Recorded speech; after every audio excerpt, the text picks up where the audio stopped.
Evet. Şimdi niye gülümsediğimi belki tahmin ediyorsunuz. Perhaps you wonder why I'm smiling.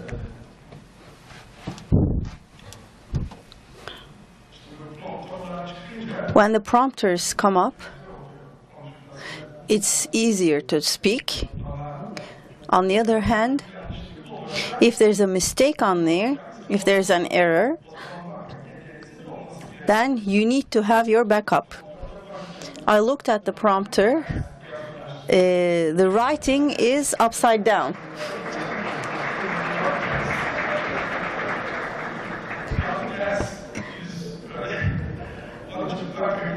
So I'm glad that I have my backup with me. So what matters most is what's in your mind.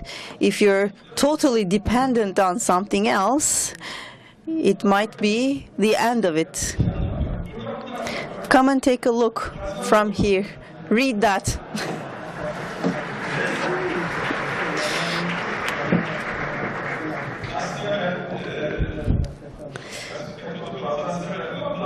I like the classical method sometimes, but of course this is easier and it is better for the audience as well to establish eye contact. Distinguished guests, ladies and gentlemen, I would like to welcome you all to the 4th Bosphorus Summit, organized by International Cooperation Platform. It's a great source of happiness and honor for me to deliver the honorary opening speech.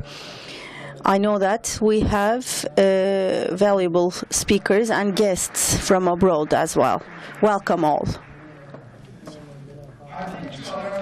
Starting from the antique civilizations, in the center of Eurasia, Istanbul has been a bridge between cultures, and it has become the center for trade and finance. And we have been holding a number of meetings, summits, congresses in Istanbul, and we are at one of these wonderful events. The International Cooperation Platform has become institutionalized, and it has become a center of sharing of knowledge and ideas. Mr. Selami Coşkun and Mehmet Büyükökşi have put great efforts into this, and this platform is becoming stronger by day in a global competition of Middle East and North Africa, and the global sustainability competitiveness will be discussed in this summit. Distinguished guests, at the first meeting of the International Cooperation Platform in 2010, they have underlined that information is reaching people at an utmost speed these days. For sustainable development and welfare, we need to have peace, good governance, and information. So, there is a bond, an unbreakable bond between these three factors. Within this framework, I would like to make a few comments on the recent developments. In the past 3 years, in the northern part of Mediterranean, there have been certain events, a certain crisis, both in terms of trade, finance, and politics. On the other hand, there have been uprising in the populations in the states, and these uprising has started a restructuring of the state and structuring of the state. We know well the sorrow of wars the sorrow of poverty. We fully understand what they feel because we have experienced the same difficulties, both emotionally and financially. On the other hand, we need to understand that we cannot exclude finance and politics from this change, this transformation process in the world. Firstly, a double pole has ended, but we do not know what the new structure will present for us. Right now, the political and finance around the world is being restructured. Asia has started to regain its strength. China, India, Russia, and Turkey have become the rising stars, the center of attention in this process. Over 90% of the world's economy is being produced by the developing countries. Middle Eastern and Northern African states are in search for a new status for themselves in the global finance and economy. The micro trend lately has been focused around global changes in finance and global trade. Compared to 30 years ago, there is a boost in global trade. And there are global trade agreements among countries, and various states have become dependent on each other. As a result, poverty has risen, and the distribution of welfare, the distribution of income has surfaced among different countries, and let alone that within the same country, regionally. Unrest among the society. And I believe that these underlie the uprising in these lands, in this geography. And we need to remember that we're living in a century that we are largely affected from each other. The increase in the price, the cost of production, and the number of infectious diseases around the world set big problems. Of course, developing countries are highly affected from these factors. A Tunisian street vendor who sets fire in the street actually starts this in the protection and maintenance of their honor and their economy, while making full benefit of globalization. We need to fight against distribution of income and distribution of welfare around the world. In my speech 3 years ago, I talked of some of the ways, methods the states have been using to overcome these problems, and that it was not sufficient.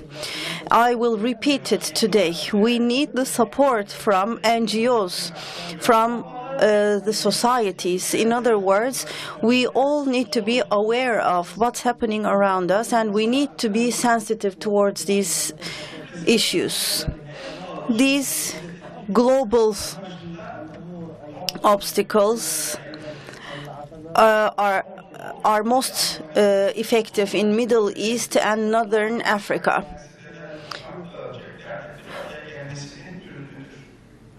And 3 years ago, a transformation process has initiated, and the peoples expectations of freedom, equity, have not been met.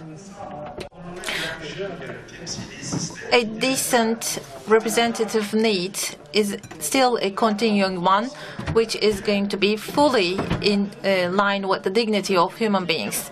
But 3 years ago, we highlighted that this legitimate administration is not sufficient enough to meet the expectations of these peoples. And I also highlighted that there is a need to meet the needs for transparency and welfare and equality. And I said that this would be mainly based on the economic indications. In this 350 million peoples of a population, the growth rate has only been 0.5%. 60% of the population in this geography is below the age of 25. And within a decade, an additional 50 million employment has to be created. And more than 55 million people lives under the line of poverty still. In addition to this, we obviously see that the status quo is never sustainable or can never continue anymore. Now, as it's been stated in the report, in 2002, the three elements are the reasons for being lagging behind. It's about the gap in information and the gap in terms of participation in social and economic life, and of course the deficiencies in terms of freedoms. The 21st century is the century that is meeting democracy with the principles comes out from the Arab Spring, and in fact the Arab Spring in itself is a historical opportunity in this regard. And after this process being initiated, a relative progress has been managed in terms of the freedoms, and hopefully there are going to be promising improvements in other sectors as well. And to overcome the lacking of information, there is a need to take some action.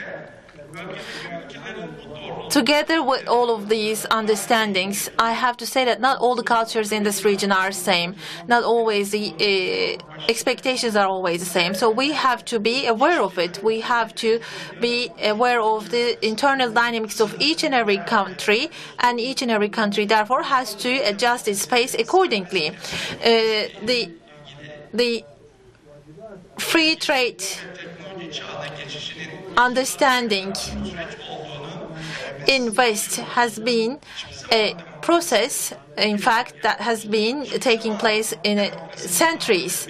Democracy is therefore not going to be dominant in a region all of a sudden in a week's time or in a few days. So it requires to improve itself within time. So today, within those multi-party systems, even in those countries that are administered by democracy, we still that improvement is an ongoing process which is limitless. Therefore, I think the awareness of the situation will tell us the need for time in Arab countries as well. So the critical point at this context is the democratic process in North Africa and Middle East to go on undisruptedly. So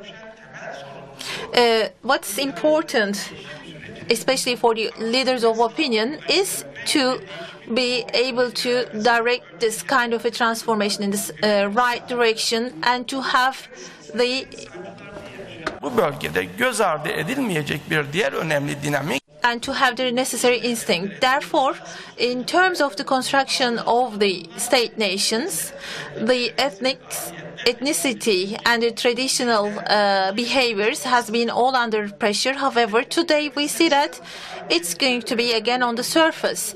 Those identities that have been pressurized are today getting stronger in terms of the ideas based on ethnical origins.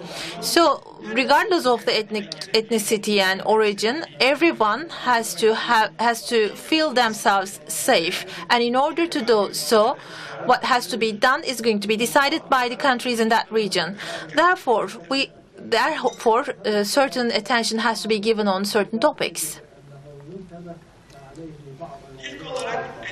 Primarily, in terms of belonging to an ethnicity or to a sect, is something that has to be observed in a long run, which means that you're going to be either in a position of not winning towards the ethnicity, or there is going to be a possibility of a winning situation where the partnership will be put in place. Well, in fact, as you will know, conflict never ends.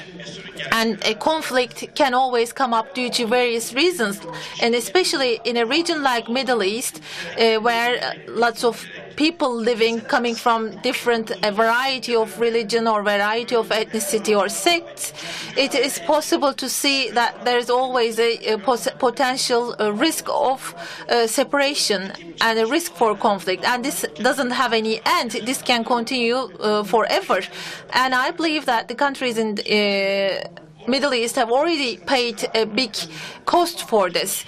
Now, in this regard, instead of these kinds of conflicts, the geography in Middle East have to embrace all of these diversities and consider it as an enrichment, and has to respect each other and tolerate each other in order to become one and integrated.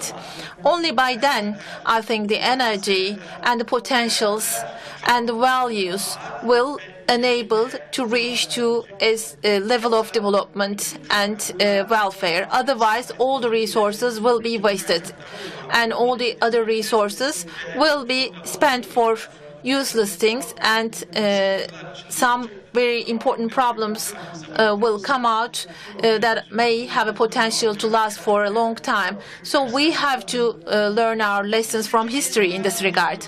The cost of the first choice is about the fault lines, based on fault lines of ethnicity and origin. I think it's about the problems that we currently see in Syria. It's the reason of those problems, and it's costed the lives of more than 10,000 people.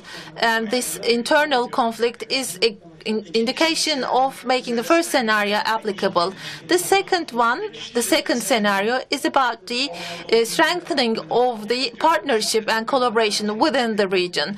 To eliminate the risks in Middle East and Northern Africa is a key for regional cooperation. And the problems in this region, therefore, have to be solved by the leaders of the region. And if it is not done by them, the other leaders of other parts of the world will decide upon how to solve these problems. And we've already witnessed how these things happened in the history.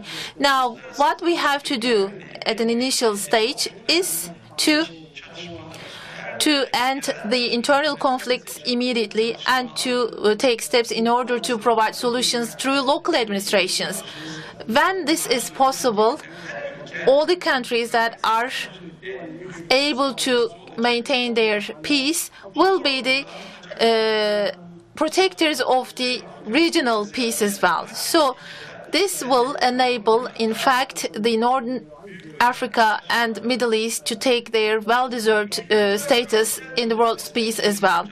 And as for the third issue, by keeping this perspective live, I think there is a need for an architecture of cooperation and partnership as well.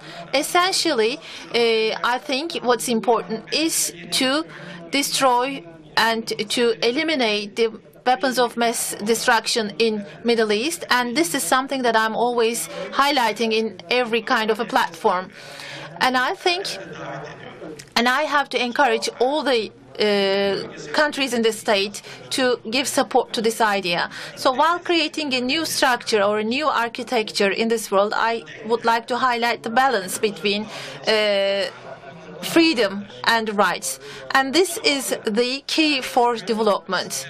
At this point, by using the excuses of imaginary risks to go for other actions is not going to be for the benefit of all the nations in this region. To compromise over freedoms for security is something that would bring the risk of losing belief in democracy. So these four aspects that I'm trying to highlight require diligent interest and diligent steps to be taken. Only by then the Northern Africa and Middle East countries will be able to reach to a rapid progress, a rapid development. The Middle Eastern countries have their own richnesses and they have their own resources.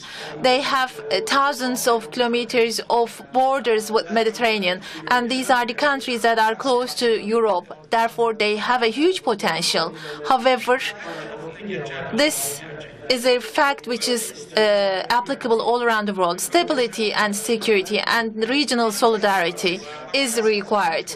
Regardless of what part of the world you're looking at, it's not possible to talk about economic development or welfare where there is no security at all.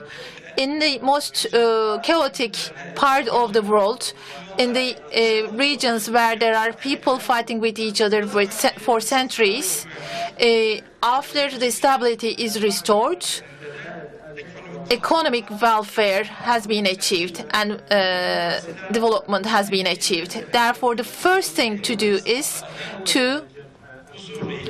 in order to restore peace and happiness of all the population in this region, and in order to provide welfare to the next generations and to enable the next generations to use the resources of this geography for their benefit, is depending on stability. And of course, the way that goes to this way is something based on the rational leadership of the leaders. And we have good and bad examples in history in terms of these kinds of leaders. So these rich social resources and human resources in this region will, at the end, make these regions achieve these goals. Distinguished participants, this platform,